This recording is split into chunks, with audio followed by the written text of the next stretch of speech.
Okey, kita akan teruskan dengan perbincangan bagi format kunci kira-kira, dan untuk video ini kita akan lihat terlebih dahulu bentuk T. Okey, bentuk T. Now, untuk kunci kira-kira, okey, ini sebagai makluman awal, kita hanya masukkan 3 perkara: aset, liability dan juga equity pemilik. Okey. Now, aset, okey, paling senang, okey, harta benda. Okey, dia bukan hasil, bukan belanja, tapi dia harta benda yang boleh digunakan untuk menjalankan bisnes. Okey. Liability merupakan hutang lah, hutang kita kepada orang lain. Okey, contohnya pemiutang, okey, pinjaman bank, semua itu liability. Equity pemilik, okey, ramai tidak tahu, okey, ataupun confused tentang equity pemilik, tetapi dia adalah sangat mudah. Equity pemilik dia hanya merujuk kepada bahagian, okey, yang dimiliki ataupun yang disumbangkan oleh pemilik perniagaan. Okey, ataupun kalau dalam bahasa pasar kan, okay, kita anggap equity pemilik itu sebagai modal. Senang cerita, equity pemilik adalah modal. Okey, dan modal ini dia pandai bertambah kalau ada untung bersih, dan pandai berkurang kalau ada rugi bersih, dan juga akan berkurang kalau ada ambilan. Okey, jadi yang dimasukkan di bawah equity pemilik nanti ada modal, untung bersih atau merugi bersih, dan juga ambilan. Okey, tetapi tidak payah risau lah. Okey, kita akan tengok semula secara detail, step by step. Now, untuk menghafal kunci kira-kira bentuk T, kita akan mulakan dengan bahagian yang sedikit dulu, iaitu bahagian kredit.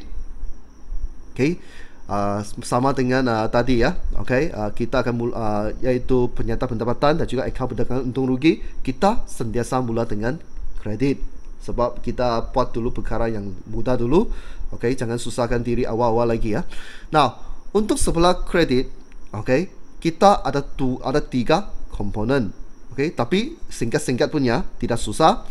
Yang di atas sekali kita ada equity pemilik. Okey, kita ada equity pemilik, dan seperti yang saya beritahu tadi, equity pemilik mengandungi 3 perkara. 1, modal awal. Okey.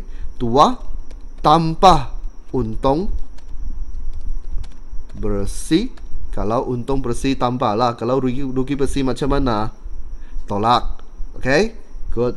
Selepas itu kita ada tolak ambilan kalau ada. Kalau tak ada, tak payahlah, tak payah buat yang ini, skip saja. Okey, dan jawapan akhir, okey, adalah modal akhir. Okey, ini saya buat. Now, modal yang kita jumpa di imbangan duga nanti ya, itu merupakan modal awal. Modal akhir, okey, memang tidak akan dijumpai di dalam soalan, okey, ataupun di dalam imbangan duga. Okey, sebab modal akhir perlu dikira dengan macam mana. Gunakan modal awal tanpa untung bersih ataupun tolak rugi bersih, tolak ambilan. Itulah modal akhir. Jadi jangan lagi cari di soalan yang mana modal akhir, memang tak akan kamu jumpa, sebab itu adalah hasil pengiraan kita. Now, so equity pemilik, okey, ini adalah tajuk. Saya kasih gariskan. Okey, itu adalah tajuk Itu pun tak payah cari ya, memang tak akan kamu jumpa di soalan Okey. Setelah kita selesai okey untuk equity pemilik, kita hendaklah teruskan dengan liability, bukan semasa. Okey, atau orang fobia tu, apa itu bukan semasa? Apa maksud dia? Okey, kalau ikut cakap apa tu orang kampung, bukan semasa itu jangka panjang. Okey, bukan semasa jangka panjang lah. Semasa itu singkat saja kan. Kalau bukan semasa, jangka panjang lah. So, liability bukan semasa, maksudnya tanggungan ataupun hutang jangka panjang. Dan selalunya kita ada pinjaman bank. Okey, selalunya ada pinjaman bercagaran, ataupun kita ada gadai janji. Okey, setahu saya 3 inilah, okey, 3 ini yang lazim kita jumpa di soalan belum lagi saya jumpa yang keempat, kelima. Okey, kalau terjumpa, okey, kamu hanya tambah-tambah sajalah di sini. So, apapun yang penting, liability bukan semasa adalah pinjaman bank, pinjaman bercagaran, gadai janji. Okey, selepas itu kita akan teruskan dengan liability semasa, iaitu jangka pendek. Okey, kasih bold dengan garis dulu. Ini tajuk. Liability semasa selalunya lah. Okey, kita ada pemiutang. Okey, pemiutang ataupun overdraft bank. Kalau ada lah, kalau tiada tak payah masuk. Okey. Dan juga ingin saya bagi tahu di sini,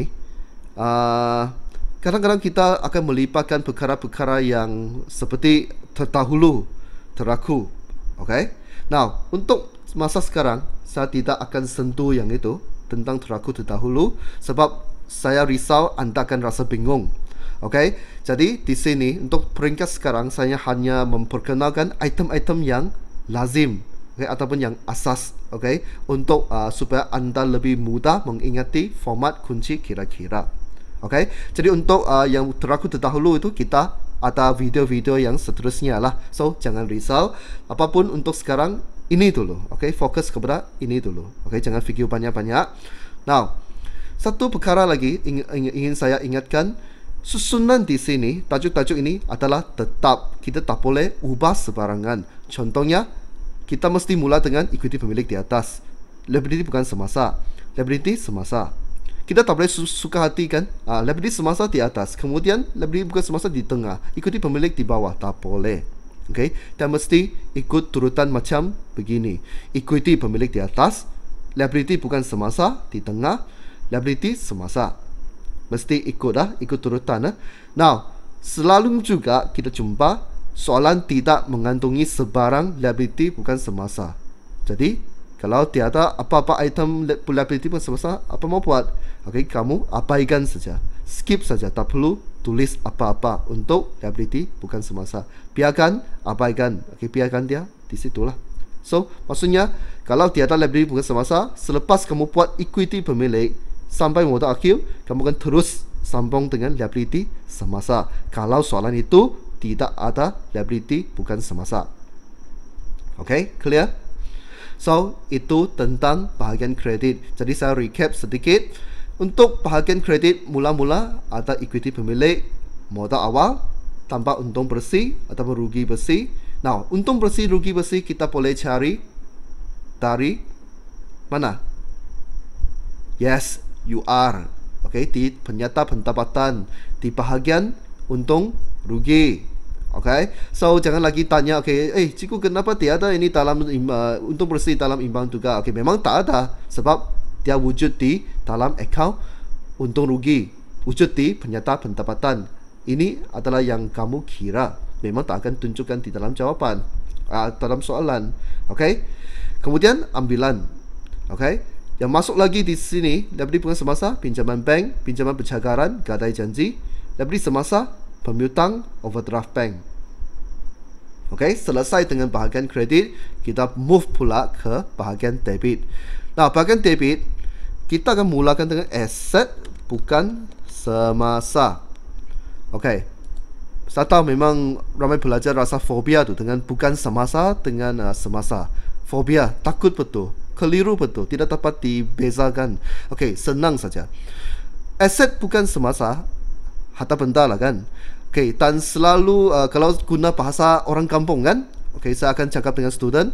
Aset bukan semasa ini keras, besar, boleh dipegang dan berat. Okey, besar, keras, boleh dipegang dan keras. Berat lah, berat susah diangkat. Okey, contoh premis. Apa itu premis?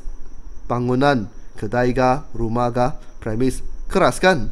Berat kan? Boleh dipegang. Lagi? Kenderaan. Kenderaan. Keras juga, besar, susah diangkat, berat. Okey. Kemudian apa lagi? Okey, mungkin kita ada perabot. Okey, sama juga keras, besar, okey, dan juga berat. Lagi kelengkapan. Okey, aircon, kipas, okey. Kemudian alatan pejabat ataupun alatan kedai sama saja. Alatan pejabat, alatan kedai sama saja. Okey, contohnya komputer. okey, mesin kira, okey, semua itu Lagi apa? Okey, mungkin kita ada mesin, logik dan sebagainya lah. So, cara kita mengenali dia sebagai aset bukan semasa, keras, besar dan berat. Okey, itu untuk bahasa orang kampung Okey, kalau ikut definisi buku teks dia lain sikit tu. Okey, so bergantunglah kalau anda sudah biasa dengan definisi buku teks. Okey, kamu faham dengan itu. Okey, go ahead. Okey, kalau tidak faham, okey, definisi buku teks, okey, ingat beginilah. Berat, okey, keras dan boleh dipegang. Itu adalah aset bukan semasa. Okey, now kadang-kadang, okey, soalan akan bagi kita susut nilai terkumpul. Okey, contohnya susut nilai terkumpul alatan pejabat. Itu pun dimasukkan di sini. So, katakan di sini contohlah susut nilai perabot. Now, susut nilai perabot ini perlu diletakkan di bawah ataupun lekat bersama dengan perabot. So, saya cuba tunjukkan. Okey, kalau ada susut nilai perabot, okey, susut nilai terkumpul perabot. Okey, kalau ada kita perlu masukkan di bawah perabot. Okey, kalau ada ada susut nilai terkumpul kelengkapan, tulis di bawah susut nilai kelengkapan. Okey, so ikut saja dia punya ibu. Okey, ini anak dia, ini ibu. Ikut saja ibu dia. Okey, tidak susah. Now, setelah kita selesai semua aset bukan semasa, sama juga dengan seperti sebelah kredit. Okey, kita akan teruskan dengan aset semasa. Okey, aset semasa. Okey, now sebelum ini saya pernah menghasilkan satu video ringkas yang mengajar ataupun memberikan tips macam mana kita mengingat item-item yang ada di dalam aset semasa dalam kunci kira-kira. Okey, jadi saya ulang semula di sini. So kita akan ingat 4 huruf besar, okey. S P B T. Okey, ataupun skim pinjaman buku teks. Okey, ini dia punya singkatan cara kita mengingat skim pinjaman buku teks. Okey, tapi yang dimasukkan bukan skim pinjaman buku teks. Okey, S ini merujuk kepada stok akhir. Okey, P merujuk kepada apa? Penghutang. B bank. Jadi T rasanya apa? Tunai. Okay. Now, kadang-kadang kita ada juga deposit telefon mungkin deposit air ke apakah. Yang penting kita deposit itu masuk di bawah aset semasa juga. Ataupun deposit tetap. Okay, simpanan tetap. Okay, jangan tulis deposit lah. Simpanan tetap saya tulis. Simpanan tetap. Okay, itu pun di bawah aset semasa. Lagi apa? Stok alat tulis ataupun stok bekalan ke apakah. Okey, gas ke. Okey, kalau ada stok lagi, itu dimasukkan di bawah aset semasa juga. Okey. Now, setelah selesai masukkan ini, kita akan jumlahkan di sebelah kiri dan kanan Okey, saya tambah garis dulu. Okey, baris yang sama, double line. Okey, sorry. Silap tekan. Okey, kita akan klik double line. Okey, dan jumlah di sini, jumlah di petak sini hendaklah sama dengan jumlah dalam petak sebelah kredit di sini. Kalau sama, maksudnya kita punya kunci kira-kira imbang. Okey, dan kalau imbang, saya ucapkan syabas dan tahniah lah. Jawapan anda kemungkinan besar dapat markah tinggi. Okey. Jadi itu cerita lain Okey, untuk peringkat sekarang, okey, kita fokuskan untuk menghafal. Okey, menghafal format, mengingat format. Jadi saya recap semula. So, mulakan dengan bahagian kredit. Kita ingat dulu ikuti pemilik di atas, liability bukan semasa di tengah, liability semasa di hujung.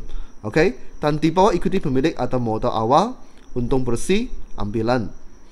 Liability bukan semasa kalau adalah pinjaman bank, pinjaman percakaran, gadai janji.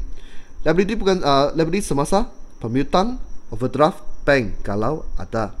Sebelah debit susunan dia aset bukan semasa dan aset semasa, dua sahaja ya. Di bawah aset bukan semasa iaitu harta benda yang keras, berat dan susah dibawa. Okey, boleh dipegang, premis, kenderaan, perabot.